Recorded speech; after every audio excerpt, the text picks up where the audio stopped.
पिताजी देखिए, वो नदी में एक सुंदर सी मछली है।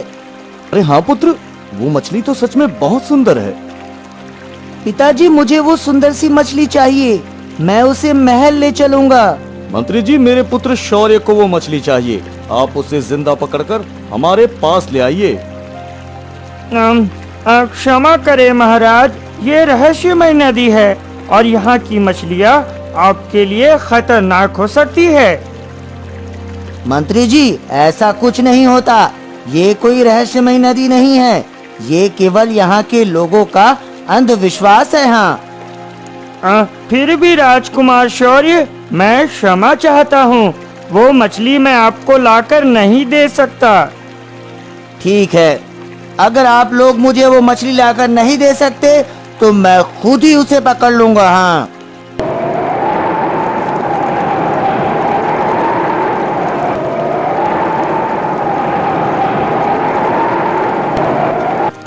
अरे बचाओ, बचाओ मुझे, बचाओ पिताजी, मुझे बचाइए, मुझे बचाइए पिताजी। अरे मंत्री जी, मेरे पुत्र को बचाइए। वो अचानक से नदी में कैसे चला गया? बचाइए मंत्री जी उसे। चंदनपुर गांव में राजा हर्ष प्रताप सिंह नाम के एक राजा रहते थे। उनका एक पुत्र था जिसका नाम राजकुमार शौर्य प्रताप सिंह था। राजा एक दिन अपने पुत्र और सिपाहियों के साथ गांव के मुआयने पर निकलते हैं। गांव का मुआयने करते करते वह गांव के जंगल में पहुंचते हैं और कुछ देर वहां रुककर आराम करते हैं। मंत्री जी, हम कुछ देर यहीं आराम करेंगे, फिर नदी की तरफ निकलेंगे। ठीक है महाराज, जैसी आपकी इच्छा। राजा कुछ देर आराम करने के लिए जंगल में रुक जाते हैं और वहीं पर अपने पीने खाने का सामान निकालते हैं। अरे पुत्र, कहाँ जा रहे हो? भोजन तो कर लो। पिताजी, आप मुझे मेरा भोजन दे दीजिए, मैं घूमते घूमते अपना भोजन कर लूंगा। आप बेफिक्र होकर यहाँ आराम करिए। ठीक है पुत्र, ले जाओ अपना भोजन, लेकिन तुम यहीं आसपास ही रहना, कहीं दूर मत निकल जाना। ठीक है पिताजी, जैसी आपकी आज्ञा। राजकुमार शौर्य अपना भोजन लेकर अभी जंगल में घूमने ही लगे थे कि जंगल के अंदर उन्हें एक बूढ़ी औरत नजर आती है। अम्मा, ओ अम्मा, कौन हो आप? और यहाँ इस जंगल में अकेली क्या कर रही हो? मेरे पास रहने की कोई जगह नहीं है पुत्र, इसलिए मैं यहाँ इस जंगल में ही रहती हूँ। अगर अभी तुम्हारे पास कुछ भोजन है तो तुम मुझे वह खाने को दे दो, क्योंकि मैंने कई दिनों से कुछ नहीं खाया है। हाँ हाँ अम्मा, मेरे पास भोजन है, ये लीजिए, आप इसे खा लीजिए। राजकुमार शौर्य उस बूढ़ी औरत पर तरस खाकर अपना सारा भोजन उसे दे देते हैं।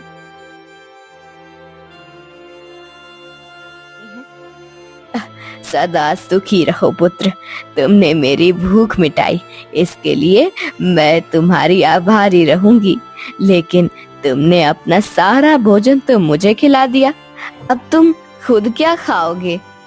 अरे अम्मा, आप मेरी चिंता मत कीजिए, मैं वापस जाकर खा लूंगा। मेरे पास तो तुम्हें देने के लिए इस समय कुछ नहीं है, लेकिन मैं तुम्हें आशीर्वाद देती हूँ कि तुम्हारे ऊपर आने वाली हर मुसीबत से ईश्वर तुम्हें बचाए। धन्यवाद अम्मा, अब मैं चलता हूँ, मेरे पिताजी मेरा इंतजार कर रहे होंगे। बूढ़ी औरत से इतना कहकर राजकुमार शौर्य वापस अपने पिता के पास चले जाते हैं। शौर्य के वहाँ से जाते ही वह बूढ़ी औरत गायब हो जाती है।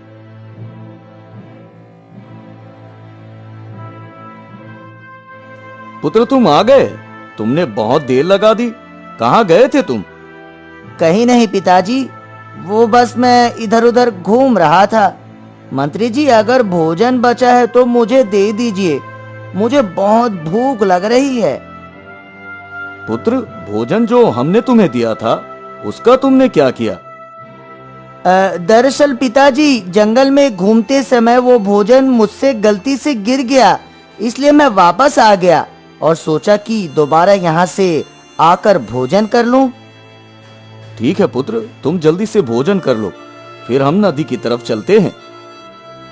राजकुमार शौर्य जब भोजन कर लेते हैं तो राजा शौर्य और उनके मंत्री नदी की तरफ चल देते हैं।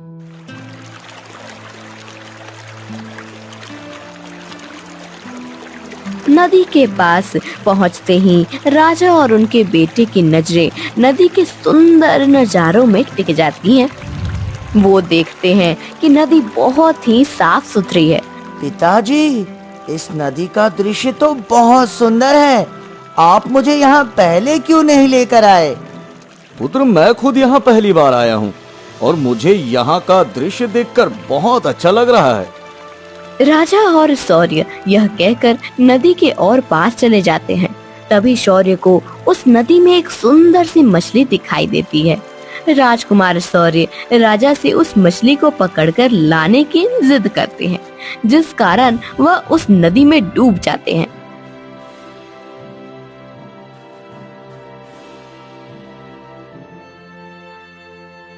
अरे, ये मैं कहाँ आ गया हूँ? अब मैं पिताजी के पास कैसे जाऊंगा? अब क्या होगा? मैं जिंदा भी वापस जा पाऊंगा या नहीं? राजकुमार शौर्य नदी के अंदर जाकर भी जिंदा रहते हैं, क्योंकि नदी के अंदर वह दूसरी दुनिया में पहुंच जाते हैं। नदी के अंदर दूसरी दुनिया देखकर वह हैरान रह जाते हैं और सोचते हैं कि वह अब इस दुनिया से कैसे निकलेंगे। मंत्री जी, अब मैं क्या करूं? पुत्र शौर्य को अब हम किस तरह बचा सकते हैं मंत्री जी? महाराज, ये मैं नहीं बता सकता, क्योंकि ये एक रहस्यमय नदी है और जहाँ तक मुझे पता है इस नदी में जो भी डूबता है वो जिंदा वापस नहीं आता। राजा मंत्री की बात सुनकर बहुत परेशान होते हैं और फिर वह अपनी परेशानी में अपने महल की तरफ चले जाते हैं।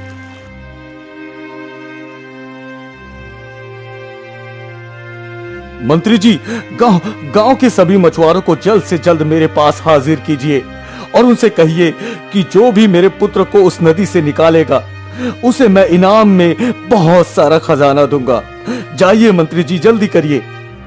ठीक है महाराज, मैं अभी जाता हूँ और सारे मछुआरों को राजकुमार शौर्य को ढूंढने में लगा देता हूँ।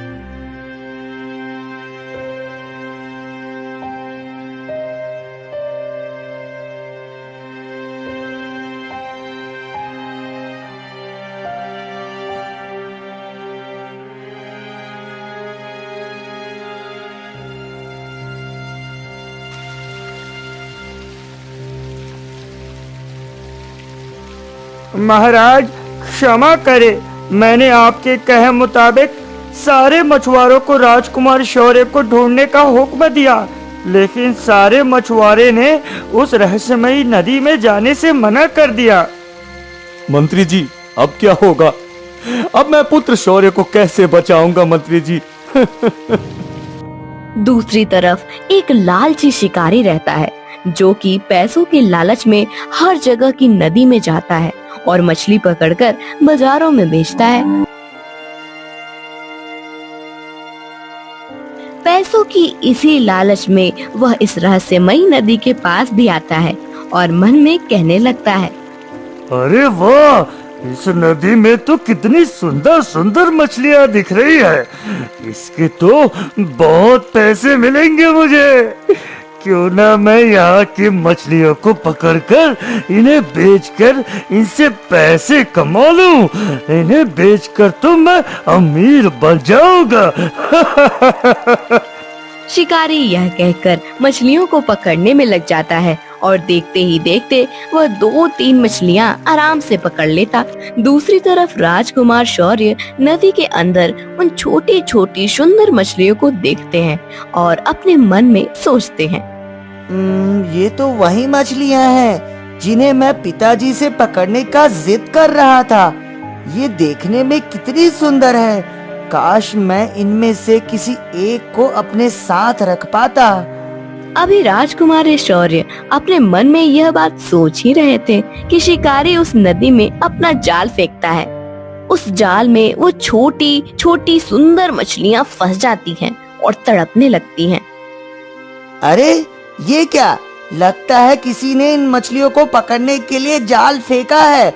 मुझे लगता है ये किसी शिकारी का काम है, लेकिन मैं ऐसा होने नहीं दूंगा। हाँ, पहले मैंने सोचा था कि मैं इनमें से एक मछली को अपने साथ ले जाऊंगा, लेकिन फिर मुझे यहाँ आकर एहसास हुआ कि जिस तरह हम अपने परिवार से अलग नहीं रह सकते, उसी तरह ये मछली अभी नहीं रह पाएंगी। हाँ, हालांकि मेरी नीयत इन मछलियों के प्रति बुरी नहीं थी, लेकिन ये शिकारी इन्हें बुरी नीयत से पकड़ना चाहता है, इसलिए मैं इसकी कोशिश नाकाम कर दूंगा, देखना। राजकुमार शौर्य ये सब सोचकर उस जाल को एक धारदार पत्थर से काट लेते हैं। इस तरह वो सारी मछलियाँ आजाद हो जाती हैं। इस शिकारी अपने जाल को कटा हुआ देखकर क्रोधित हो जाता है। उसी समय वहाँ राजा हर्ष प्रताप सिंह अपने मंत्री और सिपाहियों के साथ आते हैं। अरे तुम कौन हो और यहाँ क्या कर रहे हो? महाराज, मैं एक मछुआरा हूँ और यहाँ मछली पकड़ने आया हूँ। अच्छा, तो तुम यहाँ मछलियाँ पकड़ने आए हो। अगर मैं कहूँ कि मेरा बेटा भी इसी नदी में है और अगर तुम उसकी जान बचा लो तो मैं तुम्हें बहुत सारा खजाना दूंगा, तो क्या तुम मेरे बेटे को बचाओगे? ओए, ये तो अच्छा मौका है, एक तीर से दो निशाने। मैं अंदर जाकर मछलियों को भी पकड़ लूंगा और राजा के बेटे को बचाकर ढेर सारा खजाना भी ले लूंगा और इससे मेरा दुगना फायदा हो जाएगा। जी जी महाराज, मैं आपके पुत्र को बचाने के लिए तैयार हूँ महाराज। शिकारी राजा से यह बात कहकर जैसे ही नदी में छलांग लगाने के लिए कदम बढ़ाता है, वैसे ही वहाँ पर एक देवी प्रकट होती है। मूर्ख, तूने क्या सोचा था? तू अपनी लालच में कुछ भी करेगा और मैं तुझे तेरे मकसद में कामयाब होने दूंगी। हे देवी, आप कौन हो और यहाँ इस नदी में क्या कर रहे हो? राजा हर्ष प्रताप सिंह, मैं इस रहस्यमयी नदी की रानी हूँ। यह मेरी नदी है।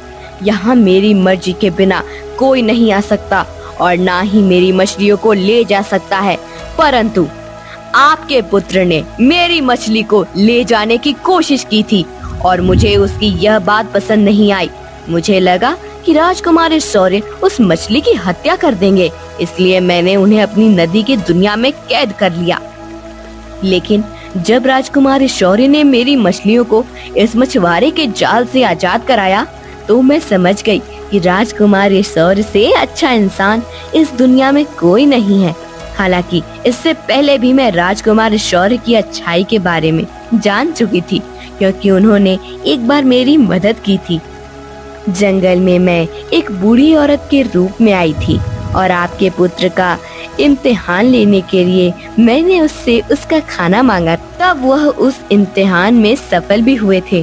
फिर मैंने उन्हें एक आशीर्वाद दिया था कि उन पर कभी भी कोई मुसीबत नहीं आएगी। परंतु जब उन्होंने मेरी नदी से मछली ले जाने की बात की तो मैंने उन्हें कैद कर लिया। लेकिन उन्हें कैद करने के बाद मैंने देखा कि उन्होंने इस शिकारी के चंगुल से मेरी मछलियों को आजाद कराया है।